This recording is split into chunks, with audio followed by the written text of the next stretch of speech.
आइए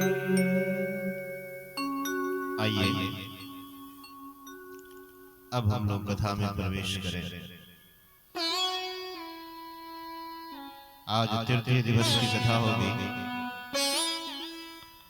और ज्यों-ज्यों हम लोग आगे बढ़ेंगे कथा में तो हमारे कन्हैया की कृपा, ठाकुर जी की कृपा और बरसेगी। भगवान के अवतारों का वर्णन किया गया है।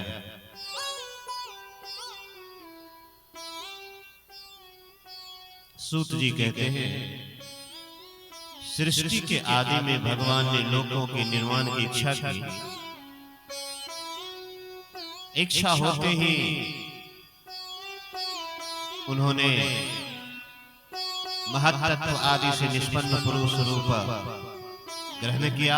उसमें 10 इंद्रिय, 1 मन और 5 भूत, ये 16 कलाएं।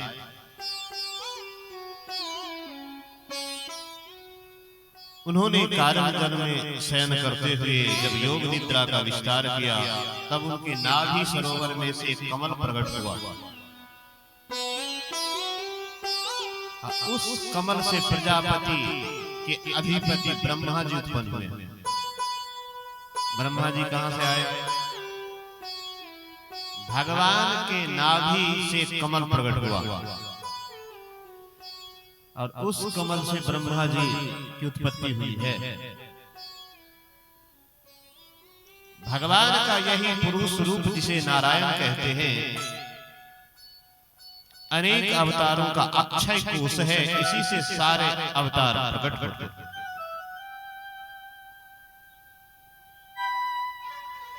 इस रूप के छोटे से छोटे अंश से देवता, पशु, पक्षी, मनुष्य आदि योनियों की सृष्टि होती है। सारे अवतार कहां से आते हैं? जिसे हम नारायण कहते हैं। जितने भी अवतार हुए हैं वो सब कहां से आए? नारायण से आए। ब्रह्मा जी की उत्पत्ति कहां से हुई? भगवान नारायण के नाभि से कमल और कमल से ब्रह्मा जी की उत्पत्ति। नाभि सरोवर में से जो कमल प्रकट हुआ, उस कमल से प्रजापति के अधिपति ब्रह्मा जी उत्पन्न। तो आदि भगवान कौन हो गए? नारायण। कौन हो गए? नारायण। इस सृष्टि की उत्पत्ति ब्रह्मा जी के द्वारा की गई है। ब्रह्मा जी की उत्पत्ति नारायण से हुई है। तो सृष्टि के रचनाकार कौन हो गए? नारायण। इसी को आप कृष्ण कह सकते हैं, उसी को राम भी कह सकते हैं। उन्हीं का अंशावतार सब है। तो कितने अवतार हुए हैं भगवान के? तो यहां पर 24 अवतार की व्याख्या की गई है, जिसमें 23 बार भगवान आ चुके हैं। कितनी बार आ गए? 23 बार आ गए हैं और 24वां जो अवतार है वो बाकी है। पहला अवतार है शनक सनंदन सनातन सनत कुमार। सबसे पहला ये 4 ये मुनि प्रकट हुए। ये हमेशा 5 वर्ष के ही रहते, दिगंबर वेशधारी। हम लोग के पूर्वज सृष्टि के आदि में, प्रारंभ में सबसे यदि किसी की उत्पत्ति हुई है, ये 4 मुनि हैं। कौन? शनक, सनंदन, सनातन, सनत कुमार। दूसरा अवतार शूकर रूप का अवतार है। भगवान शूकर रूप में आया। तीसरा नारद हुए। चौथा नर नारायण ऋषि। 5वां कपिल। 6ठा दत्तात्रेय। 7वां यज्ञ। 8वां ऋषभदेव। 9वां राजा पृथु। 10वां मत्स्यावतार। मछली बने हैं भगवान। तो मछली के साथ में क्या है? एक मार्मिक बात है। आप मछली का दर्शन शुभ होता है, खाना गड़बड़ होता है। मछली यदि दर्शन करके यात्रा करें बड़ा शुभ माना गया। क्यों जी? क्यों? मछली भगवान बने थे, भगवान का स्वरूप है मछली। अब बताइए, उस मछली को टुकड़ा टुकड़ा करके पीस करके उसको खाइएगा तो किसको खा रहे हैं? मैं नहीं बोल रहा हूं, मैं नहीं बोल रहा हूं। मत्स्यावतार हुआ है भगवान का 10वां नंबर में मछली बने हैं, तो जब आप मछली को खाइएगा तो किसको खाइएगा? नारायण नारायण श्रीमन नारायण नारायण नारायण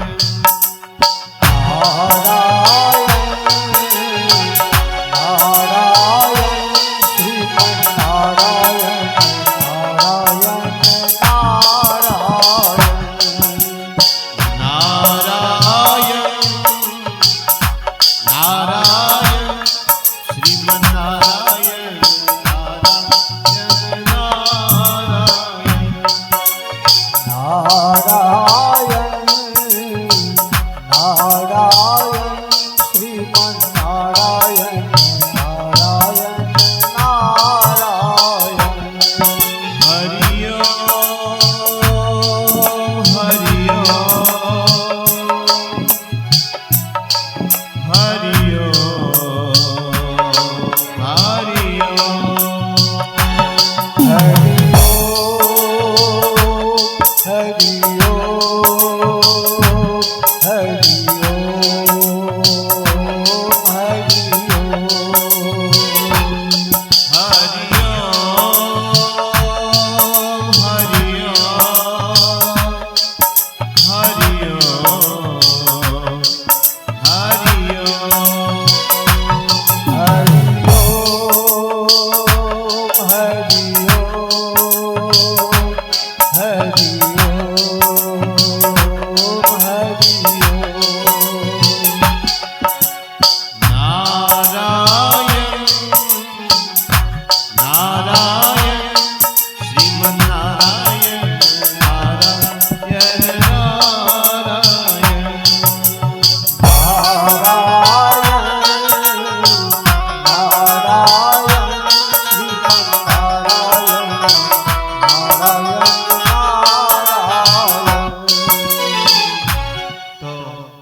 किनका अवतार हुआ है?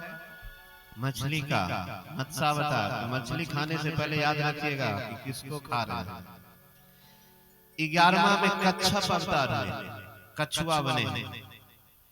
क्या बने हैं? भगवान क्या बने? कछुआ बने। आ खाने वाले तो कछुआ को भी खा जाता है। क्या करता है खाने वाले? याद रखिएगा, कछुआ खाएंगे तो किसको खाएंगे? भगवान को खाएंगे। कच्छप अवतार हुआ है 11वां।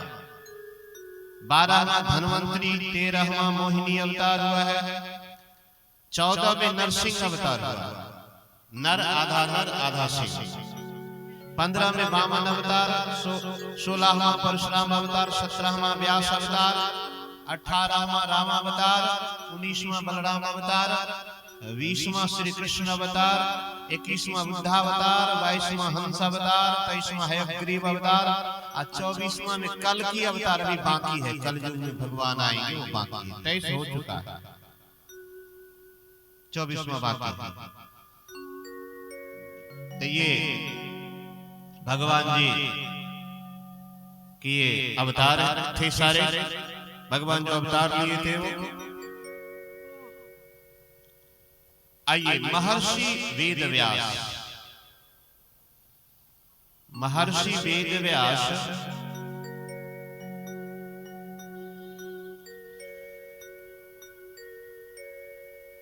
शौनक जी बोले, सूत जी आप वक्ताओं में श्रेष्ठ हैं, बड़े भाग्यशाली हैं। जो कथा भगवान श्री सुखदेव जी ने कही थी वही भगवान की पुण्यमयी कथा कृपा करके आप हमको सुनाइए। वह कथा किस युग में, किस स्थान पर, किस कारण से हुई, वो सुनाई। एक बार की बात है, व्यास जी जब सन्यास के लिए वन की ओर जाते हुए अपने पुत्र का पीछा कर रहे थे। कल हम लोगों ने सुना था कि सुखदेव भगवान जब मां के गर्भ से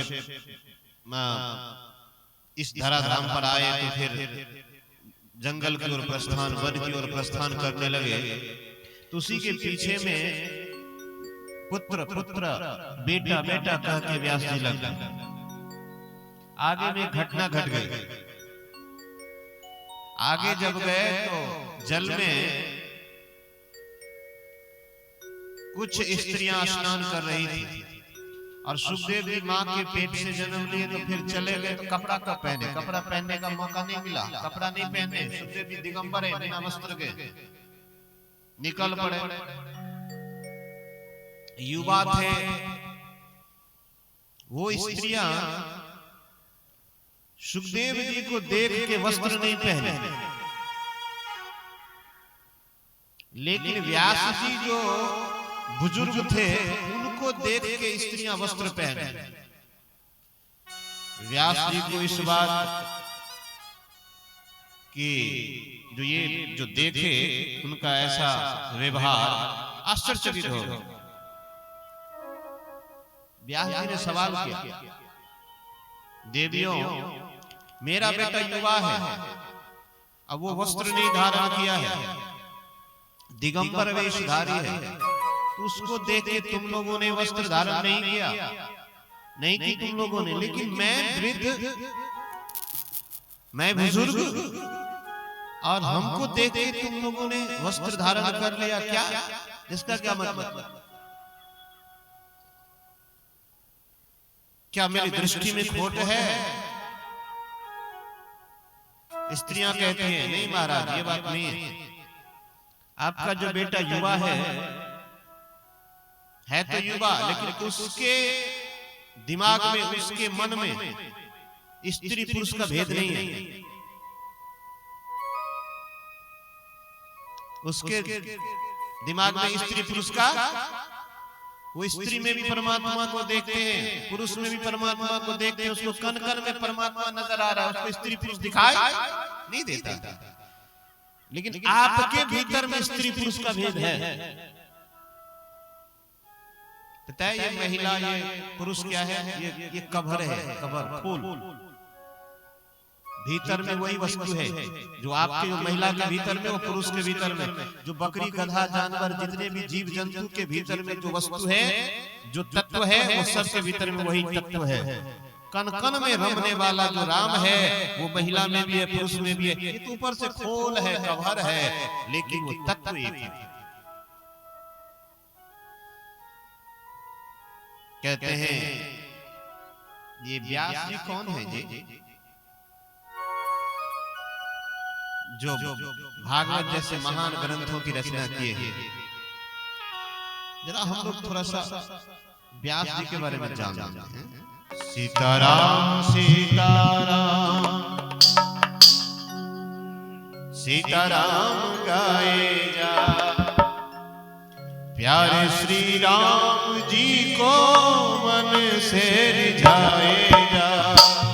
सीताराम सीताराम सीताराम गाए जा, प्यारे श्री राम जी को मन से रिझाए जा। राधे श्याम राधे श्याम राधे श्याम गाए जा, प्यारे श्री कृष्ण जी को मन से रिझाए जा। राधे श्याम राधे श्याम राधे श्याम गाए जा, प्यारे श्री कृष्ण जी को मन से रिझाए जा। भागवत भगवान की। अब आइए व्यास जी कौन है? मेरी माँ इधर ध्यान दीजिए, बहुत प्यारी कथा है। व्यास जी कौन है? तो व्यास जी से पहले उनके मां के बारे में जानते हैं क्या? हम लोग जो यहाँ धरती पर हैं किसके कारण? मां के कारण। और देखते राजा बाबू भावुक हो जाते। क्यों जी? इनके मां ने संकल्प वो ली थी या मन्नत मांगी थी भगवान से अपने बेटा के लिए, हम भागवत कराएं। आप कंफर्म हो जाइए राजा बाबू जी, आपकी मां जहां होगी, जिस लोक में होगी, चकाचक होगी। आनंद। आपको ये मन में हो कि मेरी मां नहीं देख रही है, ये बात नहीं है। जब कोई बेटा, कोई लाल अपने मां का लाल भगवान का भक्ति करते हैं तो भगवान प्रसन्न होते हैं, उसके पितर जिस लोक में होते वो आशीर्वाद देते हैं। तो मां के बारे में जरा जान लेते हैं। किसके मां? व्यास भगवान के मां, जिसका नाम है सत्यवती। क्या नाम है? सत्यवती। एक बार ऊपरी चर बसु अपनी ऋतुस्नाता पत्नी गिरिका को, जिसने पुत्रोत्पत्ति की कामना से उचित समय पर समागम की प्रार्थना की थी, उसे छोड़कर मृगया के लिए वन में चले गए। कौन? ऊपरी चर बसु। वन में ऋतुराज बसंत की अद्भुत शोभा देखकर राजा को कामोद्दीपन हुआ, जिससे उनका वीर्य स्खलित हो गया।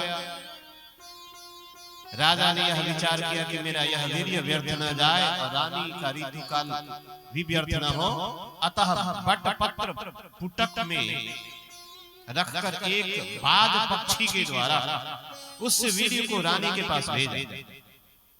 संयोगवश मार्ग में एक दूसरे बाज से संघर्ष हो गई। संघर्ष हो जाने के कारण वीर्य यमुना नदी में गिर गया, जिसे ब्रह्मा जी के साप से शापित मछली रूप धारणी अद्रिका नाम की एक अप्सरा पी गई।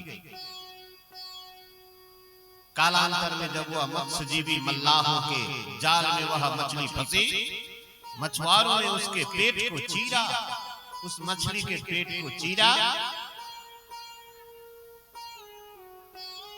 तो उसमें से अत्यंत सुंदर एक पुत्र और एक कन्या रत्न को पाया मछली के पेट से। मछुआरों ने उन दोनों संतानों को राजा ऊपरी चर बसु से निवेदन किया। राजा ने पुत्र को स्वयं ले लिया, लेकिन आगे चलकर मत्स्य नाम का बड़ा धर्मात्मा राजा हुआ, जिस बेटा को लिए वो कन्या के शरीर से मछली की गंध आती थी, अतः उसे दासराज नामक मल्लाह को सौंप दिया। बेटा तो ले लिए, बात समझ में आ रही है आपको? लेकिन कन्या को मत्स्यराज मछुआरों को दे दिया। मछली के पेट से जन्म ली थी, इसलिए मछली की उसकी बदबू आ रही थी, उसके शरीर से गंध आ रही थी। उसको उसी दासराज नामक मल्लाह को सौंप दिया गया। वह रूप के साथ साथ सत्य से युक्त थी, अतः उसका नाम सत्यवती पड़ा। मछली के पेट से पैदा हुई थी सत्यवती, इसीलिए मत्स्यगंधा सत्यवती। अब इनके पिताजी वो दासराज एक बार तीर्थ यात्रा के उद्देश्य से विचरने वाले महर्षि पराशर ने उस सत्यवती को देखा। किसको देखा? सत्यवती को देखा। महर्षि पराशर शुभ संजोग देखे, बुद्धिमान पराशर उनके साथ समागम की इच्छा प्रकट की। सत्यवती ने संकुचित होकर अपने कन्या के दूषित होने, दीन होने के कारण नदी के आर पार दोनों तटों पर उपस्थित लोगों द्वारा देखे जाने, अपने शरीर से मछली की सी दुर्गंध निकलने की बात है। कोई कन्या हो, किसी परपुरुष के साथ में समागम करे तो उसका कन्या धर्म नष्ट हो जाता है। दिन का समय था, इसीलिए बोली कि कैसे होगा। तीसरा, नदी के आर पार दोनों तट पर लोग उपस्थित हैं। चौथा, मछली की बदबू आ रही है। ऋषि ने कहा कि अभी शुभ संयोग है। बोले सब विपरीत अवस्थाएं हैं। बोले देवी तुम चिंता ना करो, सब जितनी प्रतिकूल अवस्थाएं हैं सब अनुकूल हो जाएगी, तुम्हारा कन्या भाव सुरक्षित रहेगा। महर्षि पराशर के तपोबल से मछली की दुर्गंध आ रही थी, तो अब खुशबू निकलने लगी। सो कितने दूर तक, 1 योजन तक, 1 योजन माने 4 कोस, 4 कोस माने 12 किलोमीटर तक खुशबू निकलने लगी। योग बल से पूरा की सृष्टि हो गई, चारों ओर अंधेरा हो गया। और वो मत्स्यगंधा सुंदरी बन गई। अब यहाँ पर एक बात सवाल आपके मन में आ सकता है कि महर्षि पराशर के मन में काम वासना था, क्या उनके भीतर में गलत विचार आ गया? नहीं, गलत विचार नहीं आया। उन्होंने मुहूर्त देखा कि इस वक्त जो संतान की उत्पत्ति होगी वो संतान वेद के शास्त्र के ज्ञाता हो जाएंगे, उनके जैसा कोई दुनिया में ज्ञानी नहीं होगा। विश्व के लिए वो ज्ञान स्वरूप दीपक का काम करेंगे। इसीलिए महर्षि व्यास ने उस कन्या से निवेदन किए, उस देवी से निवेदन किए।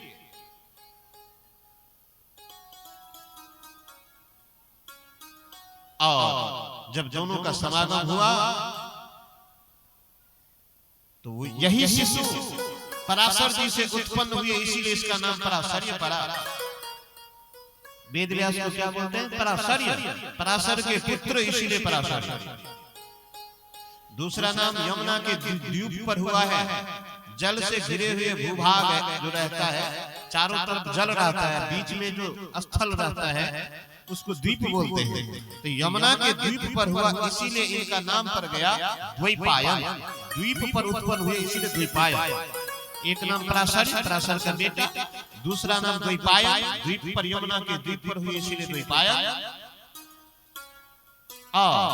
वेदों का विस्तार किए, इसीलिए विस्तार, व्यास मतलब विस्तार, इसीलिए उनका नाम पड़ गया वेद व्यास। पहले एक वेद था, उसको 4 भागों में वर्गीकरण कौन किए? तो हमारे व्यास जी, इसलिए उनका नाम पड़ गया वेद व्यास। वेद को विस्तार करने वाला, इसलिए उसका नाम क्या पड़ गया? कितने नाम हो गए? पराशर्य, पराशर का बेटा। द्वैपायन, द्वीप पर पैदा हुए इसलिए द्वैपायन। तीसरा नाम पड़ा वेद व्यास। क्यों? व्यास ने विस्तार, वेद का विस्तार किया, इसलिए इनका नाम वेद व्यास। प्रेम से बोलिए वेद व्यास भगवान की जय। पराशर जी में काम भावना नहीं थी, उसके बाद चले गए। वो इतना कह के चले गए, यदि काम वासना रहते तो फिर वो रहते साथ साथ।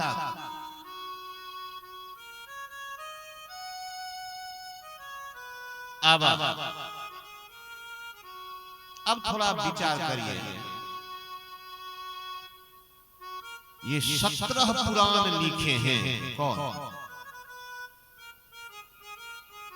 व्यास ने।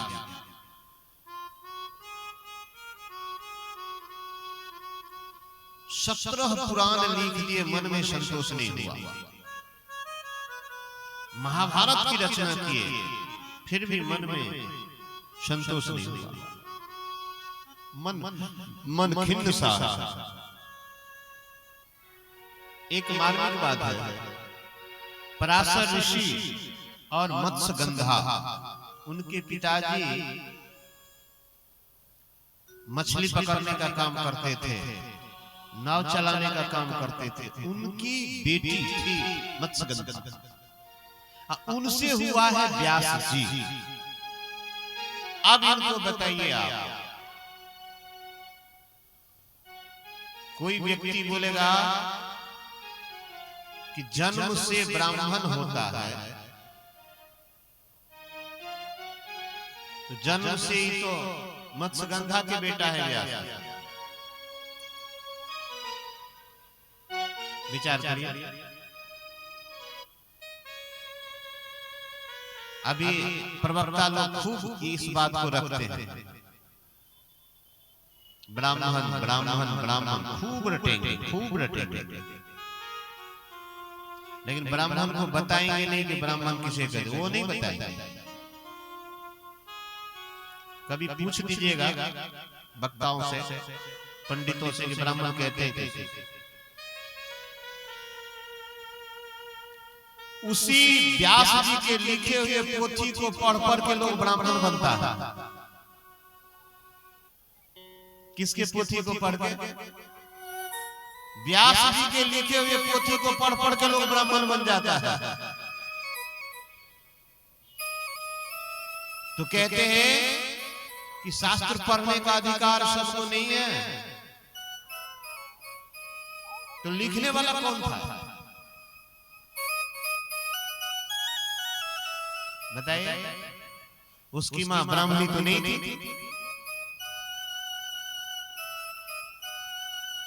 ये भेदभाव जो करते हैं वो सनातन धर्म के हित से नहीं है। मां के पेट से क्या निकलेगा कौन कह सकता है? मां के पेट से राष्ट्रपति निकलेगा कि प्रधानमंत्री निकलेगा कि कर्नल निकलेगा कि जनरल निकलेगा कि प्रोफेसर निकलेगा, कौन कह सकता है? लेकिन किसी का मां है तो मां मां होती है, किसी का भी मां हो।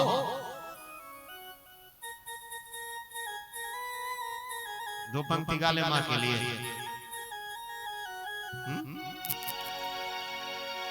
तू कितनी अच्छी है,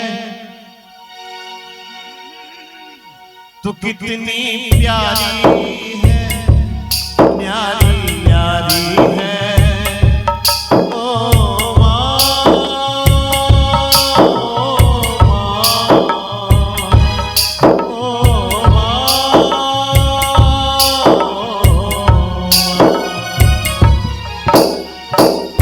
तू कितनी अच्छी है, तू कितनी भोली है, प्यारी प्यारी है। ओ माँ,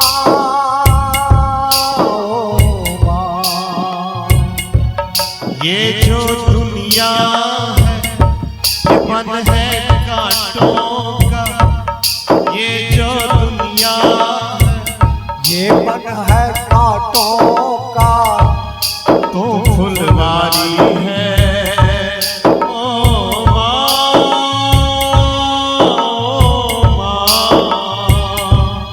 ओ माँ,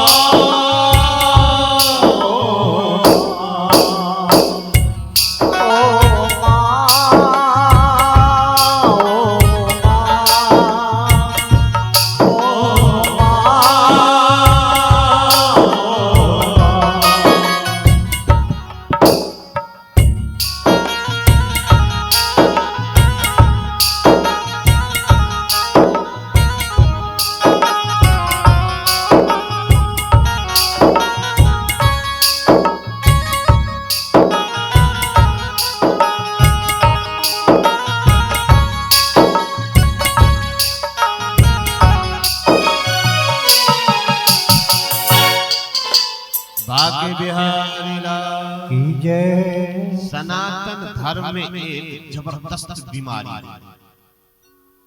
भयंकर बीमारी, उस बीमारी को मिटाना पड़ेगा। क्या जी? भेदभाव, ऊंच नीच की भावना। कथा हो तो भेदभाव मिटे, ये तो और बढ़ ही गया।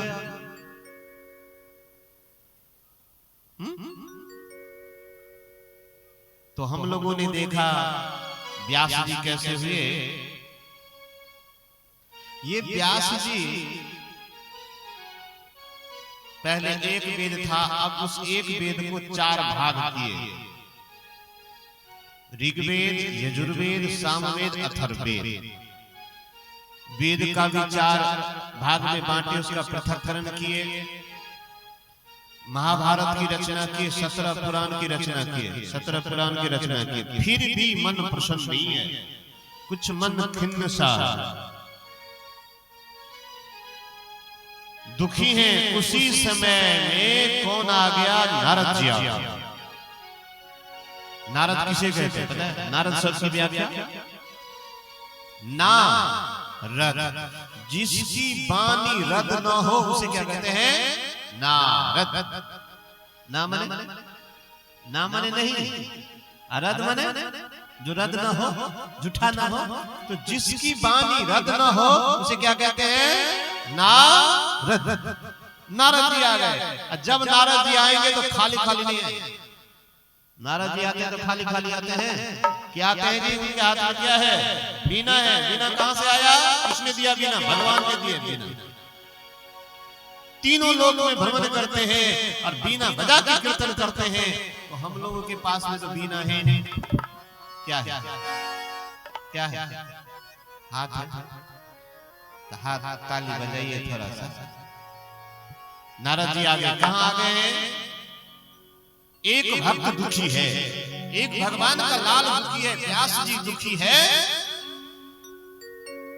कि नारद जी संत आ गए। संत कहां जाते हैं? दुनिया दुखी हो तो संत दुनिया के दुख से दुखी हो जाते हैं। संत किसे कहेंगे? पड़ोसी के दुख से दुखी हो जाए, परिवार के दुख से दुखी हो जाए, समाज के दुख से दुखी हो जाए, राष्ट्र के दुख से दुखी हो जाए, उसे संत कहते हैं। पड़ोसी के घर में चूल्हा नहीं जला है, आप दाल भात सब्जी कैसे खाइए? एक भक्त दुखी है तो नारद जी आ गए। कैसे आए? नारायण नारायण श्रीमन्नारायण नारायण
सीख लीजिए, घर से निकले तो खाली खाली नहीं निकलिए, रास्ते में समय बर्बाद मत करिए।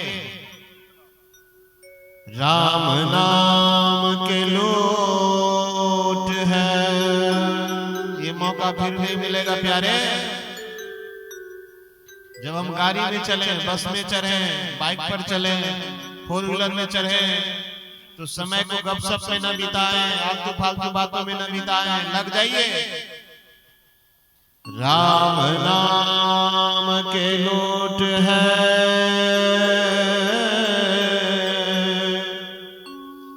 लूट सके तो लूट। क्यों लूट लीजिए? बेटा काम आने वाला है नहीं, बेटी काम आएगी नहीं, घर द्वार काम नहीं आएगा। पछताने से पहले गोदी में ले लीजिए, गोदी में लीजिए, गोदी में लीजिए, पकड़ लीजिए, पकड़ लीजिए। अंतकाल पछताएगा,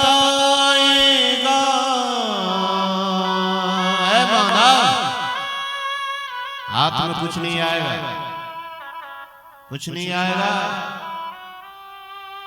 अंतकाल पछताएगा,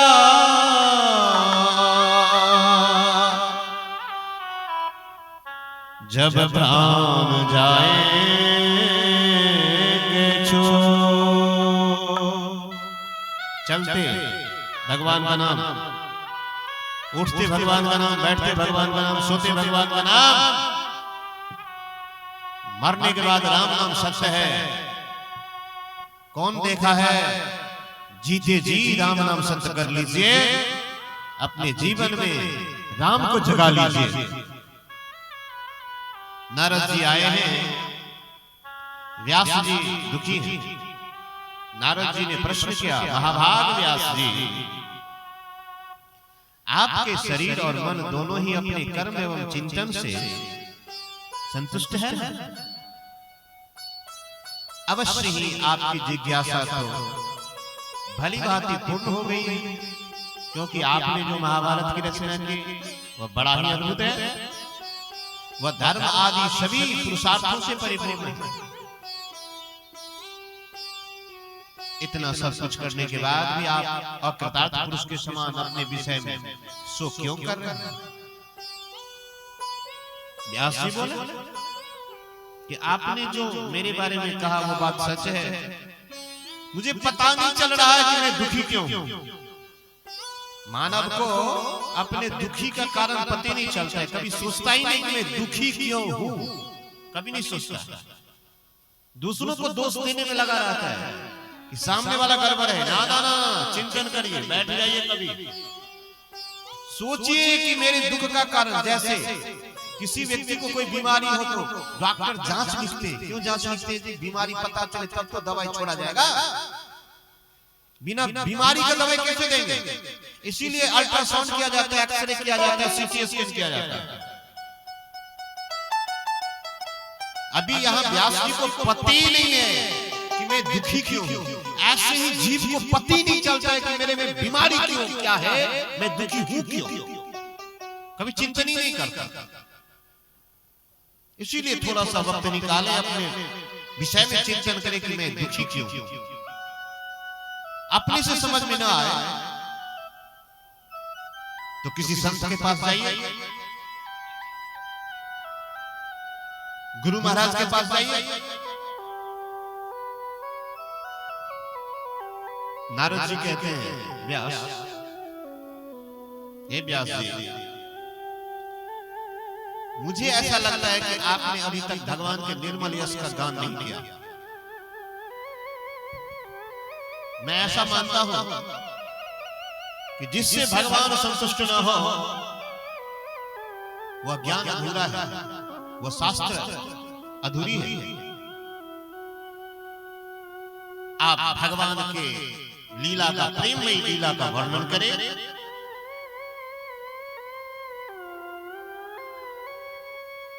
आप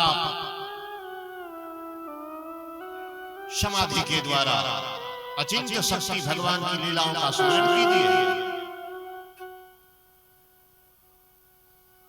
विद्वानों ने इस बात का निरूपण किया है,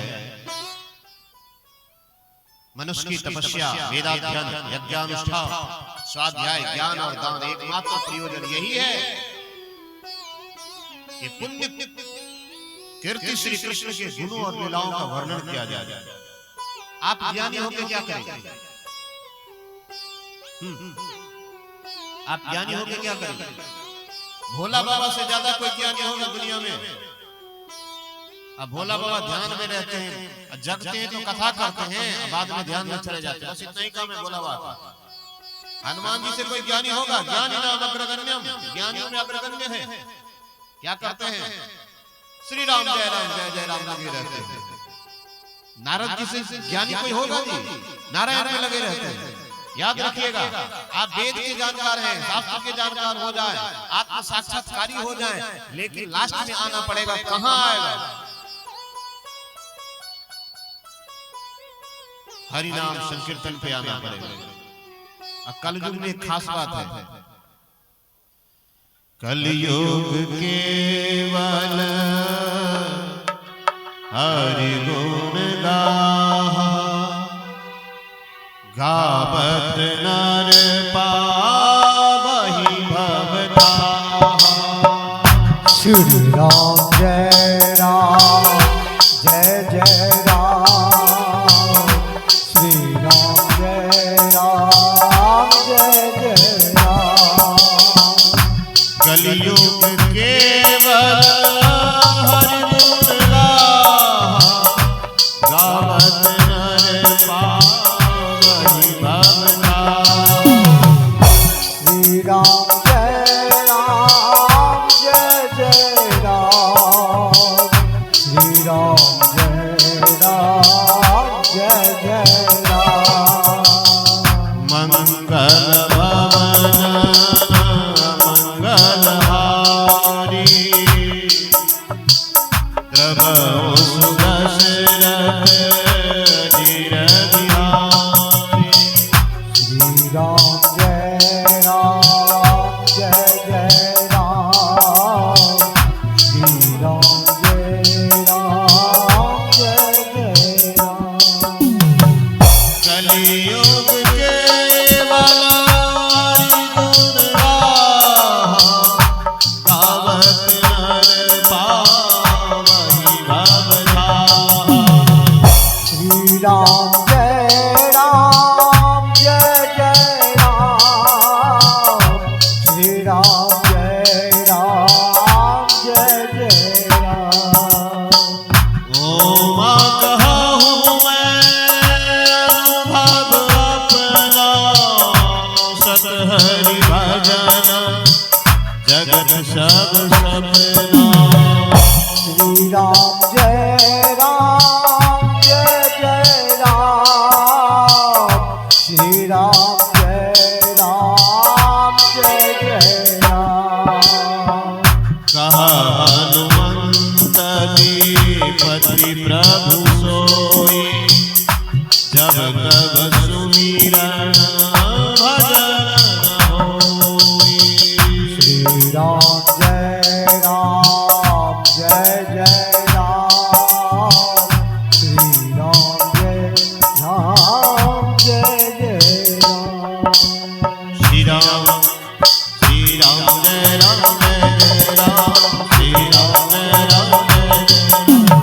श्री राम जय राम जय जय राम, श्री राम जय राम जय जय राम। श्री राम जय राम जय जय राम, श्री राम जय राम जय जय राम। श्री राम जय राम जय जय राम, श्री राम जय राम जय जय राम। श्री राम जय राम जय राम, श्री राम जय राम जय राम। राम जय राम जय जय राम, श्री राम जय राम जय जय राम। एक बात याद रखिएगा, कीर्तन के समय में शरीर में रोमांच होने लगे, आनंदित होने लगे, झूमने का मन करे तो आपका रास्ता सही है। मजाक तब आता है। श्री राम जय राम जय जय राम, श्री राम जय राम जय राम। श्री राम जय राम जय जय राम, श्री राम जय राम जय जय राम। श्री राम जय राम जय जय राम, श्री राम जय राम जय राम। श्री राम जय राम जय जय राम, श्री राम जय राम जय जय राम। मंगल भवन मंगलहारी, प्रभु सुदशरथ धीर बिहारी। श्री राम जय राम जय जय राम, श्री राम जय राम जय जय राम। श्री राम जय राम जय जय राम, जय जय वीर हनुमान। श्री राम जय राम जय जय राम, जय जय वीर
आप दुखी क्यों हैं?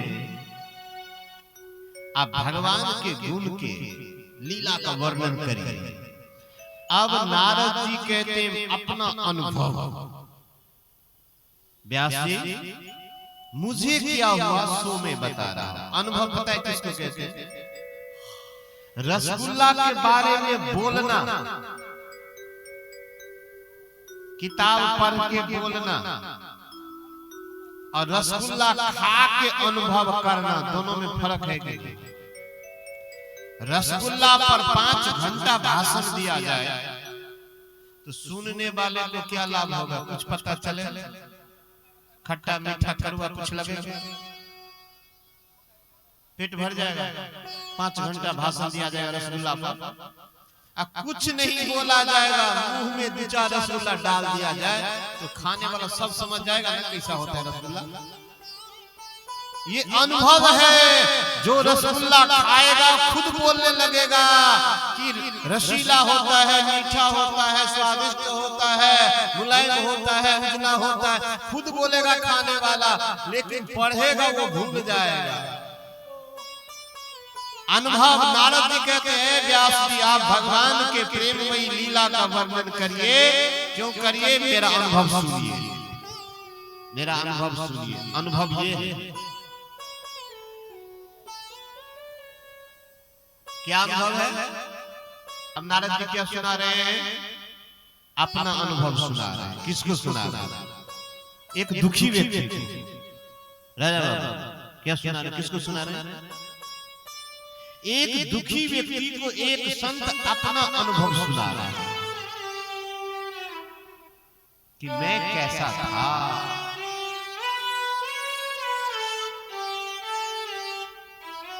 व्यास जी पिछले कल्प में मैं अपने पूर्व जीवन में मैं वेदवादी ब्राह्मणों की एक दासी का लड़का था। वेदवादी ब्राह्मण कि यहाँ मेरी माँ दासी का काम करती थी। किसका काम करती थी? दासी का। उसका लड़का मैं था। नारद जी बोल रहे मैं पूर्व जन्म में किसका लड़का था? दासी का लड़का। वो दासी कहाँ थी? ब्रह्मा में। वर्षा ऋतु में उनके यहाँ योगी आए, चातुर्मास कर रहे थे। किसके यहाँ? उस ब्राह्मण देवता का।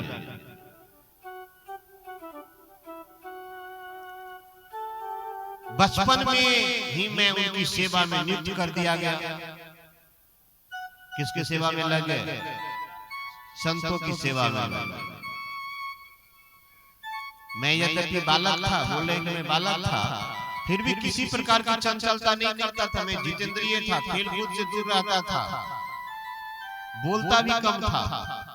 एक बात देखिएगा, बोलना कितना चाहिए। ज्यादा बोलने से घाटा है। क्या क्या घाटा है पता है? ज्यादा जो लोग बोलेगा उसमें घाटा कैसे देते। एक तो झूठ की संभावना बढ़ जाएगी। ज्यादा बोलिएगा तो आप 1 घंटा लगातार बोलिए, किसी से बात करिए तो उसमें देखिएगा 10-20 झूठ भी आ जाए। तो ज्यादा बोलने से झूठ की संभावना बढ़ती है और ज्यादा बोलने से रिलेशन बिगड़ता है। जितना आप समझाने का प्रयास करेंगे उतना और बिगड़ जाए।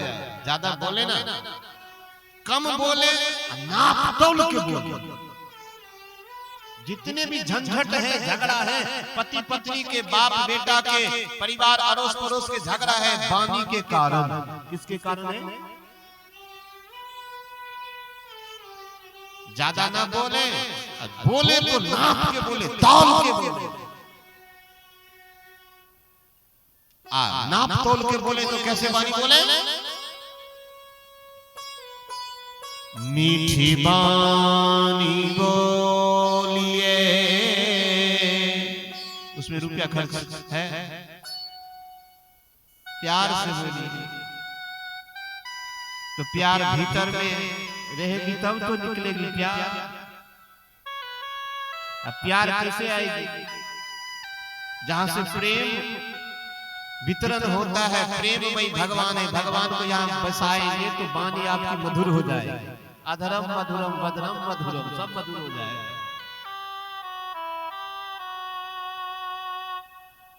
बेटा से प्यार से बोलिए, पत्नी से प्यार से बोलिए, पति से प्यार से बोलिए। वाणी ही तो है कि आपके जीवन को स्वर्ग बना सकता है, आपके परिवार को स्वर्ग में बदल दे। वाणी ही है जो आपके परिवार को नरक बना दे। मीठी वाणी बोलिए,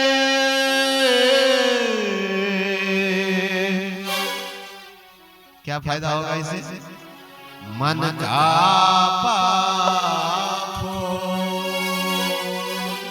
आपके भीतर जितनी गड़बड़ी है सब खत्म। पहला लाभ तो आपको मिलने वाला है। जो मीठी वाणी बोलेगा वो लाभान्वित हो जाएगा। क्या लाभ मिलेगा? उसके भीतर के जितने कचरा खत्म हो जाएगा। मन का आपा खोए, आप पवित्र हो जाएंगे। सामने वाला तो बात की बात है, पहले आप पवित्र हो जाएंगे। और क्या होगा जी? औरत को शीतल करे, आपकी वाणी से लोगों को शीतलता पहुंचेगी। पत्नी आनंदित हो जाएगी, बेटा खुश हो जाएगा, परिवार के लोग खुश हो जाएंगे, पड़ोसी खुश हो जाएंगे। रुपया एक भी खर्च नहीं है, केवल वाणी को सुधार लेना है, वाणी को मीठी कर देना है।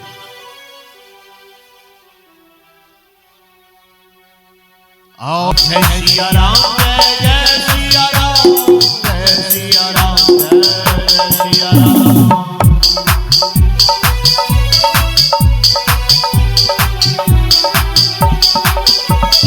जय सिया राम, जय सिया राम, जय सिया राम, जय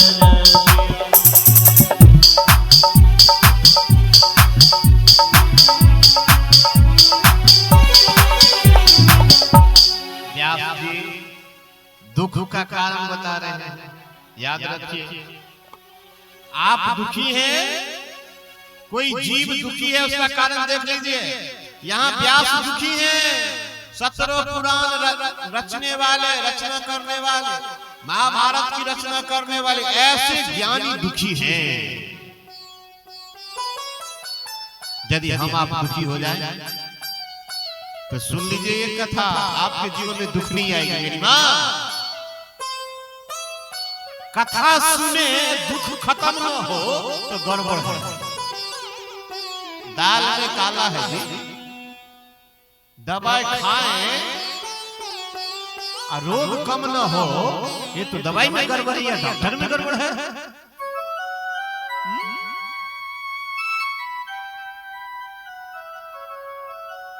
व्यास जी में दासी का लड़का संतों की सेवा में लगा दिया गया। मैं संतों की सेवा एकाग्रता पूर्वक करता था, ध्यान से करता था कि सेवा में चूक न हो जाए। पता है संत में एक खासियत होती है, ज्यादा डिमांड नहीं करता है वो। हम लोग कैसे आदमी पता है आपको? हा? गीला भात खाने वाले हैं, जली हुई रोटी खाने वाले आदमी हैं, बिना मिर्च मसाला तेल के खाने वाले। भाई आप जैसे भी दे दो, खा के तो टाइम पास ही कर लेंगे। आपका हलवा पूरी नहीं चाहिए। हलवा पूरी खा के भक्ति नहीं होती है, लेकिन रूखा सूखा खा के भक्ति होती है। इस शरीर को जितना चाहिए उतना दीजिए। ज्यादा मेवा मिष्ठान दीजिएगा, शरीर बिगड़ जाएगा। ये शरीर भोग के लिए नहीं है, योग के लिए शरीर है, भगवान को पाने के लिए शरीर है। शरीर स्वस्थ रहे ऐसा भोजन करिए, मन के अनुसार भोजन नहीं करिए। मन तो कहेगा खूब मिठाई खाओ, मन तो कहेगा खूब चटपटा खाओ, लेकिन खा तो लीजिएगा। बाद में पेट महाराज को जो समस्या होगी वो जानेगा, वो मैनेज नहीं कर पाएगा। आप तो डाल दीजिएगा, डालने के बाद जो इसमें श्रीमान पेट महाराज हैं, वो पेट महाराज व्याकुल हो जाएंगे। जब नहीं संभल पाएगा तो पेट गड़बड़ हो जाएगा, कब्जियत हो जाएगा। तब फिर बाथरूम जाइए, आइए जाइए आइए। तो आप जिस समय में डाल रहे थे मशीन में, तो क्यों नहीं सोचे कि सिंघाड़ा खाना खाएंगे? सो तो जीव के कारण डाल रहे, खाते जाओ, चटपटा खाओ, मिर्च मसाला खाओ, तो गैस किसको हो जाएगा? गैस किसको हो जाएगा? नारद जी बोलते हैं, मैं संतों की सेवा में लग गया। एक दिन की बात है, संत भगवान के अनुमति से भंडारा पाने के जो प्रसाद वो बर्तन में लगा हुआ प्रसाद था, मैं एक बार उनकी अनुमति से खा लिया। क्या क्या? अनुमति से खा लिया। किस कौन सा प्रसाद? संतों का प्रसाद। संत कैसे खाते हैं पता है? उसके मन में क्या भाव रहता है पता है? आप जब संतों के सामने में थाली परोस के देते हैं, जो कुछ भी देते हैं, वो मानते हैं तेरा तुझको अर्पण। जब सामने में चाहे आप मेवा दीजिए, मिठाई दीजिए, फल दीजिए, दूध दीजिए, तो संत के भीतर में भाव क्या रहता है? हे ठाकुर, तुमने जो ये भेजा है ये मेरा नहीं है, तेरा तुझको अर्पण, क्या लागे मेरा। ओम जय जगदीश हरे, ओम जय जगदीश हरे।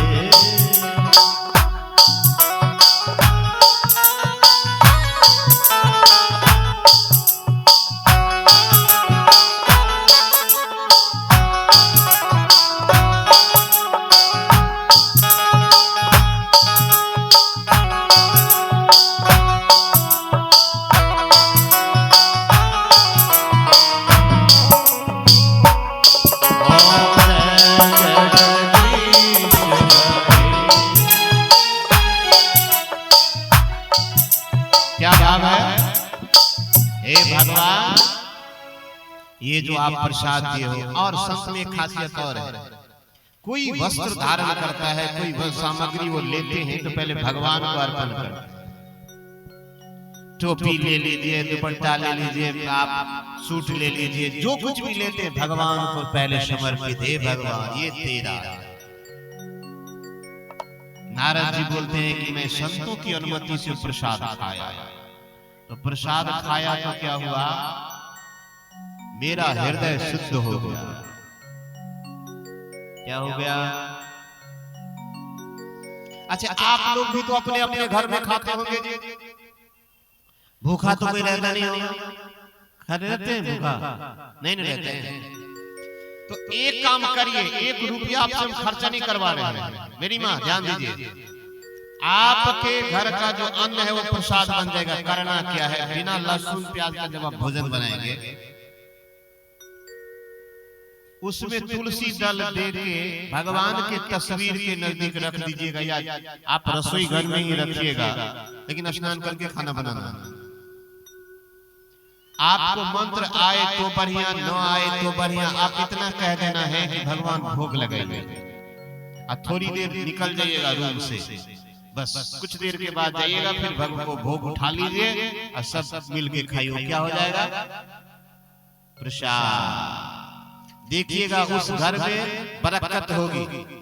अच्छा एक बात और, जिसके घर में बरकत नहीं होती है, वृद्धि नहीं होती, एक काम करिए, सुबह शाम ओम जय जगदीश हरे की आरती सबको मोबाइल में होगा जी, डायरी में होगा, नहीं तो आप मोबाइल से लिख सकते हैं, किताब से लिख सकते हैं, इसको लिखिए आप। सुबह में आरती करिए, शाम में आरती करिए। घर के सब लोग हैं तो सब लोग मिलके करिए, नहीं है तो कम से कम एक आदमी नियम बनाए कि घर में 6 लोग हैं तो कम से कम 6 लोग नहीं, सब हैं तो एक आदमी तो सुबह शाम आरती करे, और यदि सब आ जाए तो मिलके करें। आप करके देखिए, उन्नति न हो तो कहिएगा। आपका घर नहीं रहेगा महाराज, वो मंदिर बन जाएगा।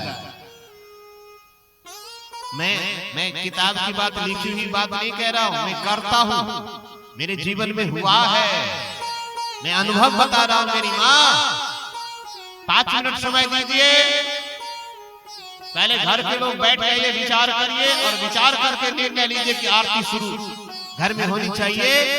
सब लोग हो तो सब लोग मिल जाए, 5 मिनट ना हो तो एक आदमी कोई कर दे। कभी पत्नी फुर्सत में हो तो पत्नी करे, कभी पति महाराज कर दे, कभी बेटा करे, कभी बेटी करे, जो फुर्सत में हो।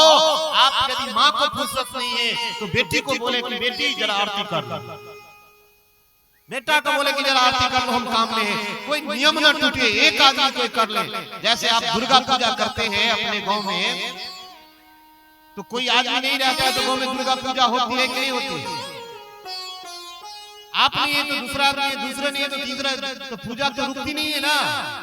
ऐसे आप नियम बना लीजिए, मेरे हिसाब से आपके घर में बरकत वृद्धि होगी, मंगल हो जाएगा। क्यों जी? वो घर नहीं रहा, वो मंदिर बन गया। देखिएगा झगड़ा कम जाए, वाणी सुधर जाए। नारद जी कहते हैं, व्यास जी मैं बर्तन में लगा हुआ प्रसाद खाया, भोग लगा हुआ। क्या खाया जी? क्या खाया? कुछ लोग देखिएगा इतना चटपटा दीजिए, लेकिन उसको मन संतुष्ट नहीं होता है भोजन से। ये बीमारी है। हम लोग को खिचड़ी भी दे दीजिएगा ना, उबाल के दे दीजिएगा, मस्त हो जाता है। जितना खाना है खा ले, मस्त हो गए। वाह! मन को ज्यादा बढ़ाइए नहीं, ज्यादा उसको बढ़ाइए नहीं, समझ रहे बात? तो नारद जी बोले मेरा मन पवित्र हो गया, और वो दीन वत्सल महात्मा जी जाते समय कृपा करके मुझे उस गुह्यतम ज्ञान का उपदेश किए। जब वो उपदेश किए, मैंने भगवान की आज्ञा का इस प्रकार पालन किया, तो इस बात को जानकर भगवान श्री कृष्ण ने मुझे आत्मज्ञान, ऐश्वर्य, अपनी भाव, रूपा, प्रेमा, भक्ति का दान किया। हे व्यास जी, अब मैं इतना कहूंगा कि मुझे लगता है कि आप प्रेममयी लीला का वर्णन करेंगे तो आपकी दुख दूर हो जाएगा। दुख का दूर करने का तरीका बताइए। दुख के दूर करने का तरीका क्या है? कीर्तन। अच्छा, कीर्तन कैसे करनी चाहिए पता है आपको? बच्चा को रोते देखें कभी? मेरी माँ बच्चा को रोते देखें, कैसे रोता है? बच्चा जब रोता है तो पैर भी पटकता है, हाथ फेंकता है, पूरा कन से बच्चा रोता है। बच्चा कैसे रोता है? देखिए बच्चा को रोते हुए, पूरा कन से बच्चा रोएगा। ऐसे कीर्तन होनी चाहिए तो कन से कीर्तन होनी चाहिए। जिसके घर में दुख हो तो दुख को भगाने का एक ही तरीका है, रोज थोड़ा थोड़ा हरि का भजन कर ले रोज थोड़ा थोड़ा हरि का भजन कर ले। थोड़ा थोड़ा हरि का भजन कर ले, रोज थोड़ा थोड़ा हरि का भजन कर ले। भक्ति का कोई तू जतन कर ले,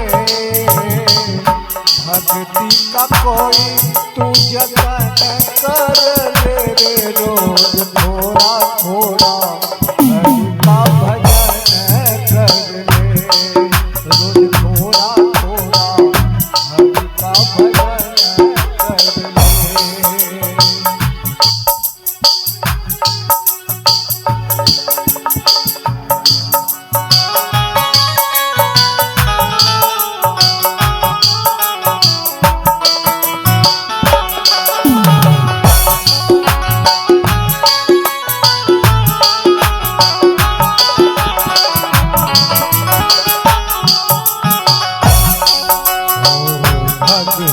करेगा तो बड़ा ही सुख पाएगा, भक्ति करेगा तो बड़ा ही सुख पाएगा।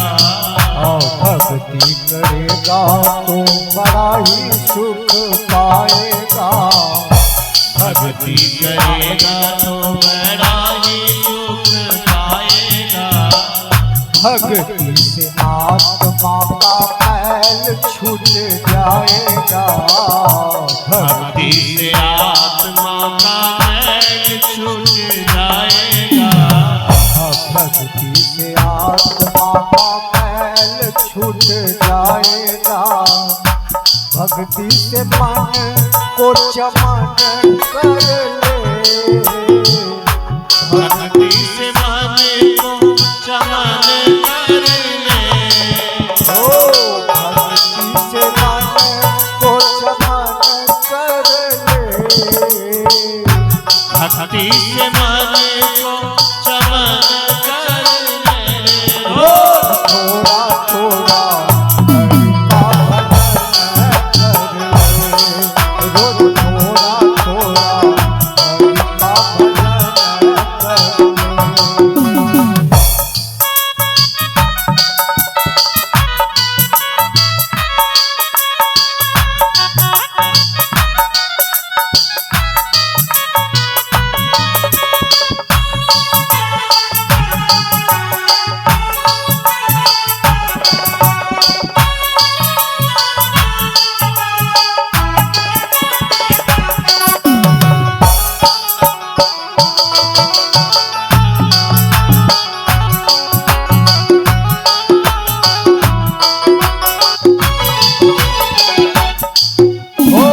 संगति कर अच्छे लोगों की, संगत कर अच्छे लोगों की। दवा मिल जाएगा सभी लोगों की, दवा मिल जाएगा सभी लोगों की।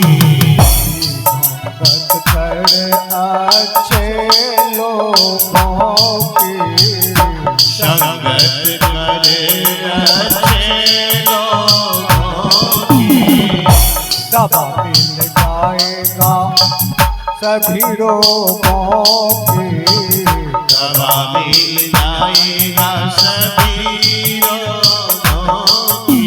ओ भक्ति से मन को चमन कर ले, भक्ति से मन को चमन कर ले।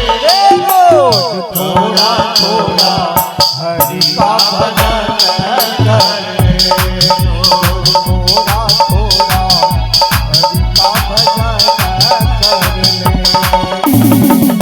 भक्ति का कोई तू जतन कर ले, भक्ति का कोई तू जतन कर ले।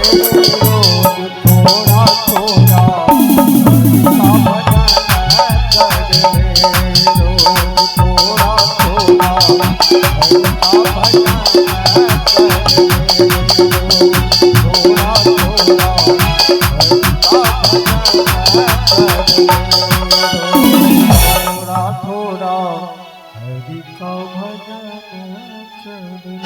प्रेम से बोले भक्तवत्सल भगवान की।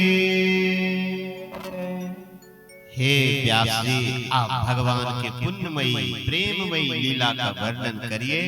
अब अनुभव जब होता है, आपका अनुभव आपके दिल से निकलेगा। जब दिल से कोई आवाज निकलती है तो सामने वाले को समझ में आता है।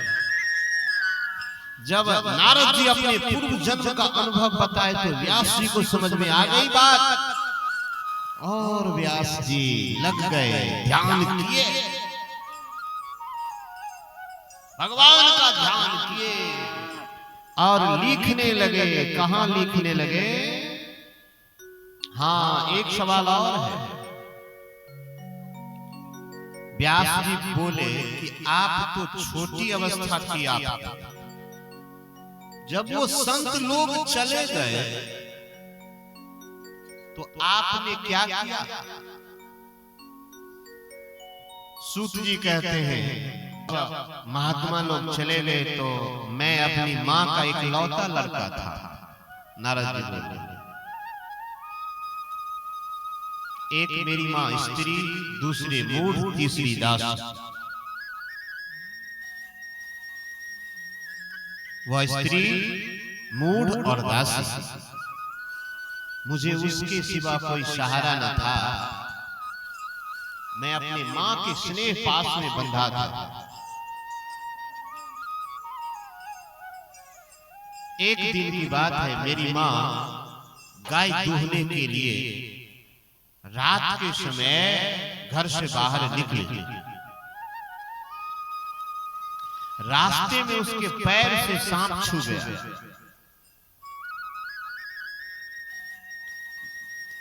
और सांप डस लिया उसको। सांप का क्या दोष, काल की ऐसी प्रेरणा थी, मेरी मां मर गई। चलो, सांप सबको नहीं काटता, सांप सबको नहीं काटता। आप लाखों लोगों के बीच में रहे, आप कमरा में बंद हो जाएं, लेकिन जब मौत आएगी तो ठीक समय से आपको निकाल लेगी। वो करोड़ों लोगों के बीच से आपको निकाल लिया जाएगा। जब तक मौत नहीं आई है तो आप अग्नि से निकल आएंगे, पानी में डूबते डूबते बच जाएंगे, एक्सीडेंट में बच जाएंगे, लेकिन जिस दिन मौत आएगी उस दिन आप घर में भी सुरक्षित नहीं रहेंगे। मेरी मां को सांप डस लिया, मेरी मां चल गई। ये सांप डसना माने लौन होता है, पिछले जन्म का हिसाब किताब होगा। इसीलिए कहते हैं, मैं कहता हूं, आपके आंखों से आंसू बहे चलेगा, आपका पाप कम हो जाएगा, लेकिन आपके कारण आपके पत्नी के आंखों में आंसू ना आए, आपके बेटा, आपके माँ, आपके पिताजी, आपके पड़ोसी के आंख में आंसू ना आए आपके कारण। याद रखिएगा, अपनी आंसू बहे तो बहे। जब आदमी को दुख होता है तो लोन कर्जा समाप्त होता है, धीरे धीरे पाप कटता है। इसीलिए दूसरों को दुख देने का कष्ट न करें, प्रयास बाके बिहार। सांप डस लिया, अब मैं अकेला हो गया। नारद जी बोलते व्यास, मेरी मां भी चल गई।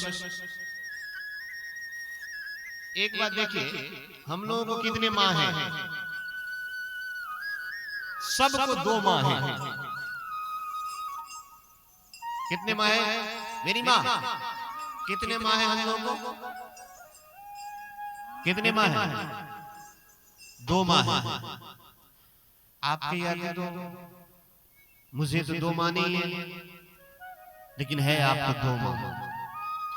आप जिसको मां कहते हैं वो केवल आपको गर्भ में रखने का काम किए हैं, वो बर्तन है और कुछ नहीं है।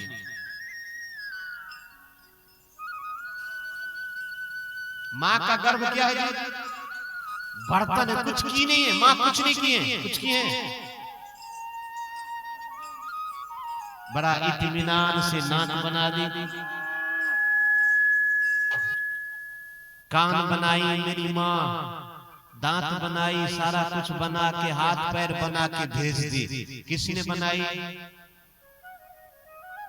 एक माँ ने पेट में रखी, गर्भ में रखी, केवल वो जगह दी, लेकिन उस जगह में बनाया किसने? किसने बनाई? माँ ने, जगत जननी ने बनाई, जगत जननी अम्बा ने बनाई। तो हम लोगों को कितने माँ हैं जी? 2 माँ। जो माँ गर्भ में रखी, 9 मास रखी, उस माँ की जी जान लगा के सेवा करती है। तो आप ऐसे माँ का कर्ज तो कोई उतार सकता नहीं, लेकिन संतुष्टि होगी आप। और जो जगत जननी आपको बनाई है, जिस माँ ने बनाई है, वो माँ कभी मरती नहीं है, घबराइए नहीं। वो माँ कहीं गई नहीं है, उनका आंचल बहुत बड़ा है, लेकिन जरूरत है इस सर को माँ के आंचल में रखने का, उसके गोदी में रखने का। हे मेरी माँ, आप जानते हैं आपको किसने बनाया? कभी याद किए उस माँ को? आपको, हमको कोई एक गिलास पानी पिलाए तो हम बड़ा खुश हो जाएंगे कि पानी पिलाया, और जिसने हमको वक्त पर 1 करोड़ रुपया दिया, उसका एहसान कम है 1 गिलास पानी पिलाने वाले से? जिस माँ ने जन्म दिया उसका भी एहसान है, लेकिन जिस माँ ने इत्मीनान से बनाई है, उस माँ का कितना एहसान है, जरा विचार करिए। वो माँ कहीं गई नहीं है, जो गर्भ में बना सकती है, रचना कर सकती है। तो अब बताइए, अब देखभाल नहीं करेगी? इसीलिए जन्म देने वाली माँ को भी नमस्कार, और रचना करने वाली जगत जननी अम्बा को भी नमस्कार। या देवी सर्वभूतेषु मातृरूपेण संस्थिता, नमस्तस्यै नमस्तस्यै नमस्तस्यै नमो नमः। मेरी माँ चल बसी, अब मैं अकेला हो गया। नारद जी बोलते हैं, मैं जंगल की ओर गया, अकेला में और आनंद है, मजा है। चलते चलते मेरा शरीर, इंद्रियां शिथिल हो गई, मुझे बड़ी जोर की प्यास लगी, भूखा तो था ही। वहां एक नदी मिली, मैं उसके कुंड में स्नान किया, जलपान किया, आचमन किया, और उस बीजन वन में एक पीपल के नीचे आसन लगा कर बैठ गया। क्या लगा के बैठ गया? आसन लगा के बैठ गया। और जो गुरु महाराज, जो संतों ने उपदेश किया था, मैं ध्यान करने लगा, भजन करने लगा। एक बात है, जो गुरु जी का होमवर्क 100% बना के जाएगा, अच्छा नंबर से पास करेगा। जो होमवर्क बना के नहीं जाएगा, वो अच्छा नंबर से पास फेल कर जाएगा। ऐसी अभी जो कथा हो रही है, जो आदमी एकाग्रता पूर्वक सुन के सहेज के रखेंगे और जीवन में धारण करेंगे, उनका बेड़ा पार है, बेड़ा पार है। हम लोगों का ये मिलन क्या पता कब हो न हो, क्योंकि अगला क्षण का तो कोई गारंटी नहीं है। गवाइए नहीं, एक एक पल का सदुपयोग करिए। मैं जब वो पीपल वृक्ष के नीचे ध्यान करने लगा, जो गुरु महाराज बताए थे, संत बताए थे, मेरे आंख नेत्रों से आंसू छल छलाए। आंख से आंसू जब गिरती है दो तरह से, जब आदमी दुखी होता है, अपने आप आंख से आंसू गिरने लगता है। अब बहुत खुश हो जाता है, तब भी आंख से आंसू गिरते हैं।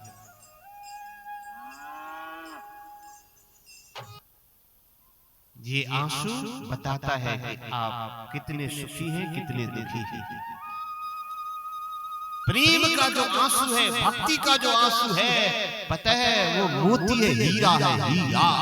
कीर्तन में आंसू आ जाए, कथा में आंसू आ जाए, वो आदमी नहीं है, इस धरती पर साक्षात देवता।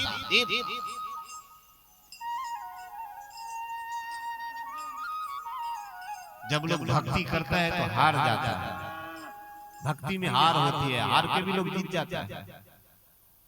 व्यास जी मेरे आंख से आंसू छल छलाए। अच्छा, आपकी बेटी की विदाई होती है तो क्यों रोते हैं? क्यों जी? बेटी से प्यार, बेटी से बिछुड़ते हैं। माँ के आंख में भी आंसू है, बेटी की आंख में भी आंसू है, पड़ोसी की आंख में भी आंसू है। क्यों? प्यार के कारण। जो प्यार करेगा आंख से आंसू बहेंगे, जो प्यार ही ना करे।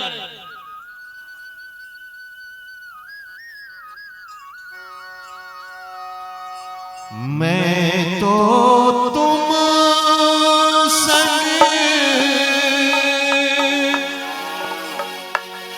प्रीति लगा के, जो प्रेम किया है वो जानेगा। हार गई सावरिया, हार गई सावरिया। मैं तो तुम संग प्रीति लगा के हार गई सावरिया, हार गई सावरिया।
मेरे हृदय में धीरे धीरे भगवान प्रकट हो गए।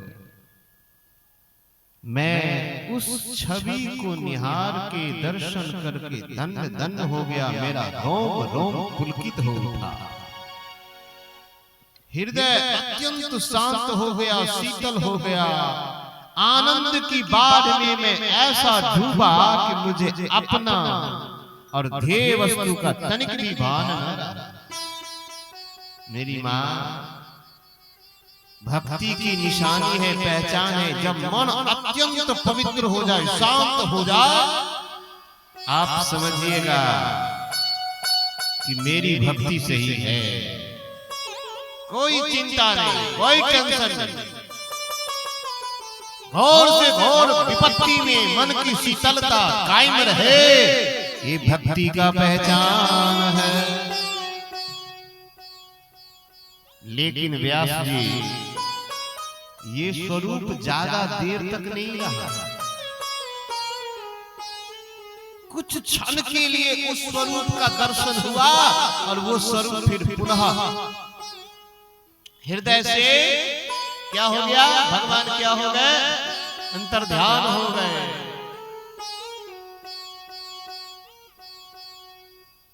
मैं बार बार प्रयास करने लगा।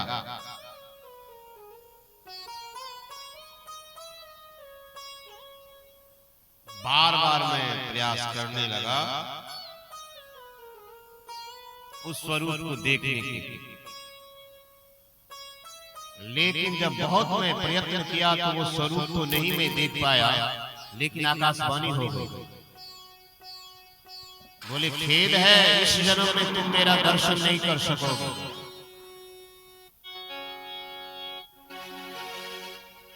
क्यों? क्योंकि तुम्हारी वासनाएं पूर्णतया शांत नहीं हुई। एक बात हमको समझ में नहीं आता है, भगवान चाहिए तो आपको भगवान कैसे मिलते हैं वो जानना पड़ेगा। क्यों जानना पड़ेगा? कितने लोगों को भगवान चाहिए, कुछ नहीं करना है, एक सूत्र याद कर लेना है, जिनको भी भगवान चाहिए भगवान मिलेंगे, गारंटी मिलेंगे। जिनको भी भगवान चाहिए ये सूत्र याद रखें, भगवान को आना पड़ेगा। मैं नहीं बोल रहा हूं, अपनी तरफ से नहीं बोल रहा हूं, शास्त्र का कहना है। निर्मल मन जन सो मोहि पावा, मोहि कपट छल छिद्र न भावा। राम जय राम, जय जय राम, श्री राम जय राम, जय जय राम। निर्मल मन जन सो मोहि पावा, मोहि कपट छल छिद्र न भावा। श्री राम जय राम, जय जय राम, श्री राम जय राम, जय जय राम। प्यारे, जिनको भगवान की प्राप्ति चाहिए ये सूत्र है, मन को निर्मल करिए। निर्मल मतलब निर्मल, जिसमें मैल न हो। केवल एक काम करना है, मन को निर्मल करना है, इसमें पाप हटाना है, कपट को हटाना है। भगवान मिलेंगे, जरूर मिलेंगे। मन को साफ करना है।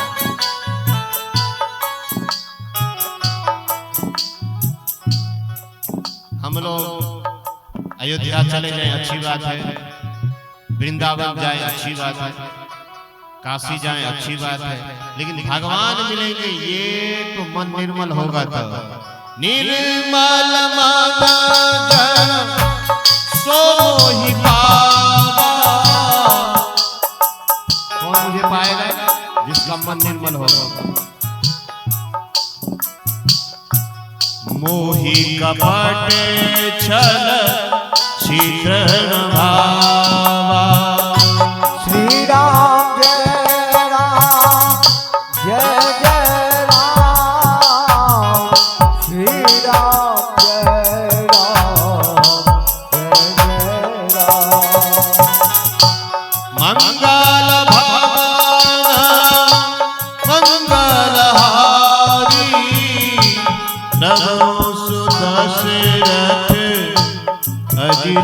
बिहारी। श्री राम जय राम, श्री राम जय राम, जय राम। तो भगवान को पाना है,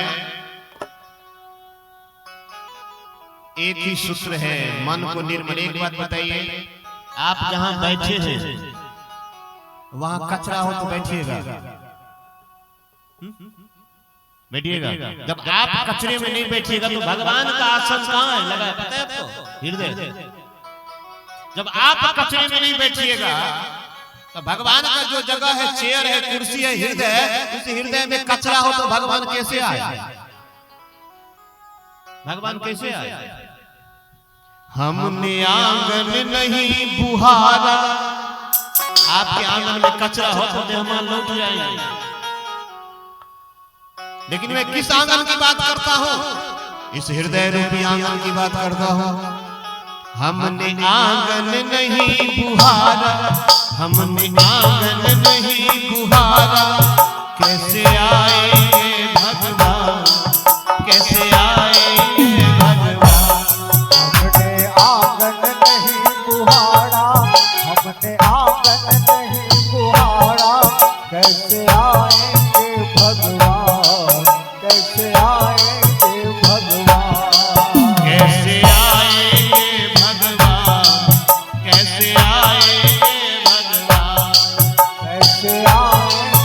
भगवान, कैसे आएंगे भगवान।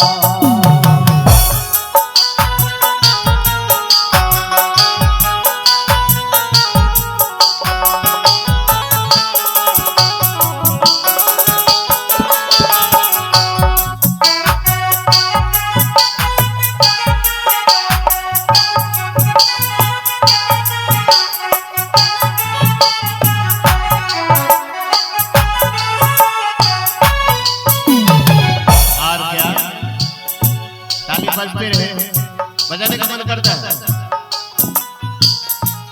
चंचल मन को नहीं संभाला, मन जो बोले सो करिएगा, गड़बड़ हो जाएगा। चंचल मन को नहीं संभाला, चंचल मन को नहीं संभारा, कैसे आएंगे भगवान, कैसे आएंगे भगवान, कैसे आएंगे भगवान, कैसे आएंगे भगवान।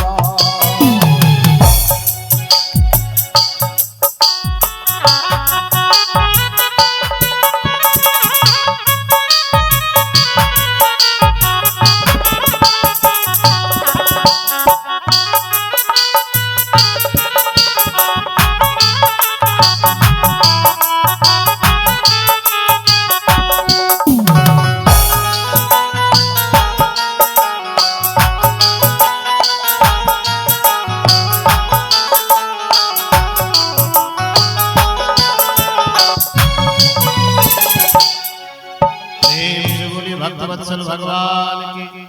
मेरी माँ अभी ताली बजा रहे हैं तो क्या हो रहा है? ये झाड़ू लगा रहे हैं, मन को साफ कर रहे हैं। पूरा शरीर लगा हुआ है भजन में, तो पूरा शरीर पवित्र हो जाएगा।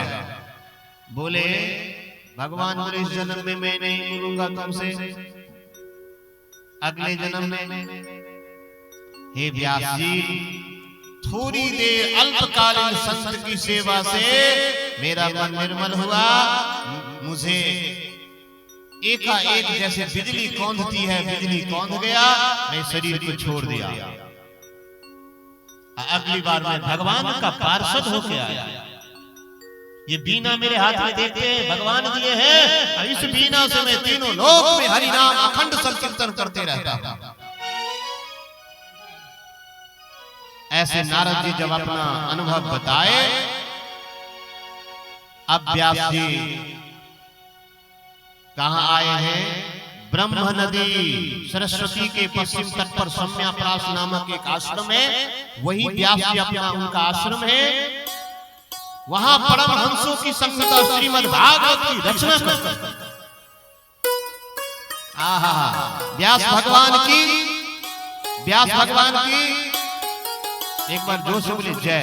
व्यास भगवान की जय हो। किसका बेटा है व्यास? व्यास जी किसका बेटा है?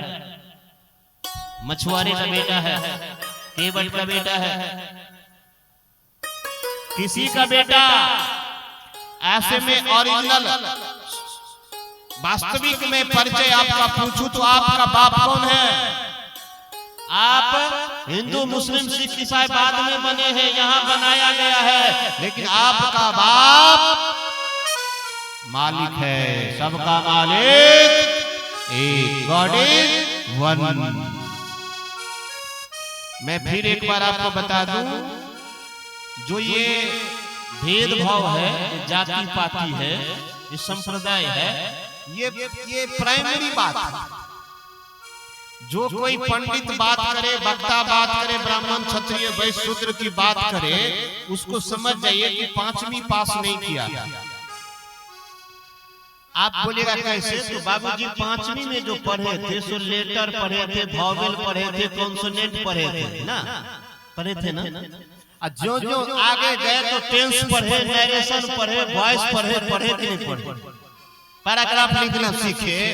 तो अभी तक तो ये कॉन्सोनेंट वॉवेल में लगा हुआ है, जाते पात में लगा हुआ है, हाँ या ना? कोई वक्ता बोले बार बार ब्राह्मण क्षत्रिय वैश्य शूद्र की बात करे, वो बोलिए 5वां में है, पढ़ता है, पास नहीं किया 5वां। जब आप आगे बढ़िएगा तो ये भावेद मिट जाता है। क्या मिट जाता है? अच्छा, प्रहलाद जी कौन क्लास के थे पता है आपको? प्रहलाद जी कौन क्लास में थे? इधर भी ईश्वर उधर भी ईश्वर, जिधर भी देखो उधर है ईश्वर। प्रहलाद जी को देखिए, इनका पढ़ाई कैसा पढ़ाई है।